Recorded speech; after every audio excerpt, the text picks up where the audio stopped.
Michigan State baseball gets swept by Texas as they lose game 2 and game 3 of this series. Game 2 ended up being a 3-1 loss to Texas. You got to give full on credit to Carter Monk. I thought Carter Monk was great in this game. I truly thought he battled for a majority of the game, was able to give up 2 runs, 1 earned run in 6 1/3 innings, 7 hits, 3 strikeouts, 2 walks. I thought Carter, outside of really the first inning and even the first inning, like he still was able to get out with only 1 run. I thought Carter looked really, really good. I think this is exactly what Michigan State was looking to get out of Carter Monk. I think they truly was looking to get a veteran starter, a kind of number 2 guy.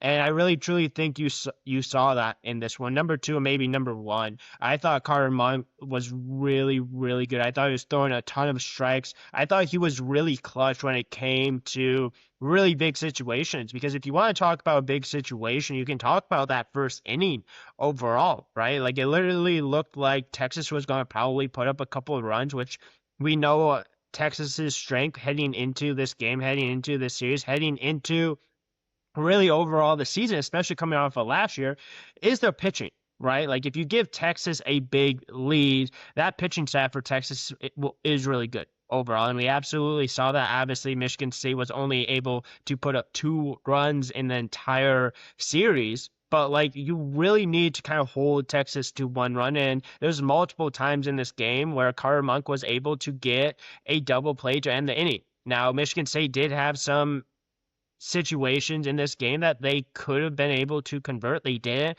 Ryan McKay, I thought, was probably one of the best, if not the best hitter in this entire series. It seemed like Michigan State overall really struggled hitting. Michigan State in game 2 had 5 hits. Michigan State in game 3 had 5 hits. The only difference is Michigan State was able to push across a run in game 2, unlike game 3. Now, if you want to take away some overall arching takeaways and you want to be positive about it, I think you truly saw Michigan State have a pretty good pitching series against an offense that I think is pretty solid for Texas. An offense that you truly saw them show a little bit of the power in game 1. They didn't really do anything very much power-wise game 2, game 3. Outside of a little bit of a rough start by Logan Pecor in game 3, he went 3 1/3 innings, gave up 4 earned runs. You also have to give credit to the bullpen as well. Tommy Sapansky, Brady Chambers came in. They were able to shut things down to 4 runs. Now, obviously, when you're down against Texas, like I was specifically saying, where they have a really strong starting rotation and pitching rotation, trying to claw back into a game when you're down by 4, a little bit more difficult, but I truly think you can take some positives away from this. I think you can truly say that Ryan McKay is absolutely as good as advertised. I think Randy Seymour looked really good throughout the series. I think those 2 guys, hitting-wise, were probably the 2 best for Michigan State. And they were able to really have a couple hits throughout the series. I think there's a couple really good at-bats. Like I said, I think overall, even though Michigan State got swept in the series, this is the number 3 team in the country. And outside of game number 1, when you end up losing 8-1, you had pretty solid pitching performances. You had pretty solid opportunities. It's just that this team is still pretty early on in the season. Now, what is this Michigan State team going to be, especially at the plate? I don't necessarily know. I think there's obviously a ton of potential. I think there's a ton of leadership. I think there's a ton of veteran players here. And I think it's truly, again, going up against a pitching staff that's going to be one of the best that they play in the entire year. I think they're still kind of getting used to this a little bit. Am I at a point where if you're Michigan State, if you're panicking? No, absolutely not. I think for a lot of people, if you end up going 2-4 against Louisville and Texas, would you kind of take that? I would have probably taken 3-3, but I think 2-4 is really good, right? Like a lot of people coming off of the Louisville series, a lot of people had a lot of hype going into this Texas series. And I think you saw several things in this game that even though Michigan State did drop game 2, did drop game 3, and eventually end up getting swept, I think there's positives to take away from this. I think it's going to be one of those things that there's things to obviously work on. I think approach is going to have to be a little bit better. I think obviously striking out less is going to have to be kind of what Michigan State needs to do because, again, like Michigan State in this game, in game number 3, they struck out 11 times in that game. 11 times. If you look at what Michigan State did in game number 2, struck out 7.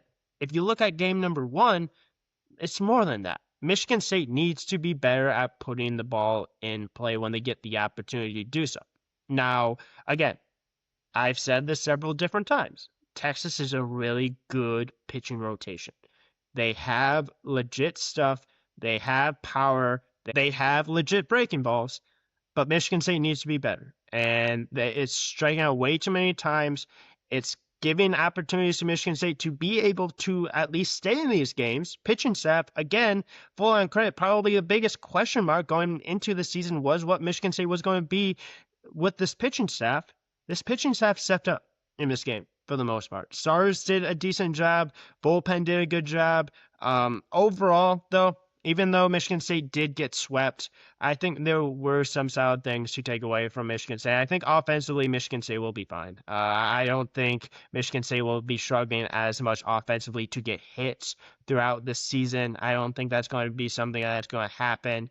I think Nick Williams is going to be better. I think Ryan McKay will be better, even though Ryan McKay, I especially said, probably one of the best, if not the best hitter in this series. Parker Pico, I think, will be better. It's really early on in this season. And Michigan State is 2-4 on the season. Unfortunately, getting swept by Texas in this one. But we'll definitely see what's going to happen going forward. Michigan State next weekend will be traveling to where they typically do, in Greenville. We'll absolutely see what Michigan State can do against maybe a little bit of not great of teams.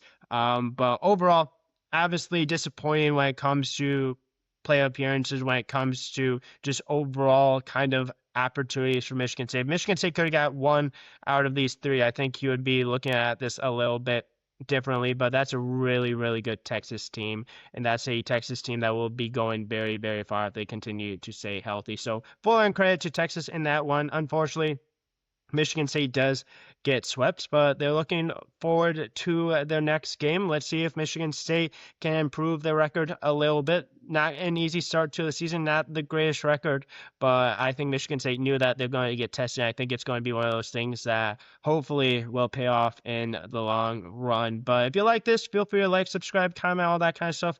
Let me know your thoughts in the comments. Overall, disappointing result for Michigan State, disappointing series, but I think this will absolutely help them going forward. But thanks for tuning in, and tune in to the next recap for MSU baseball.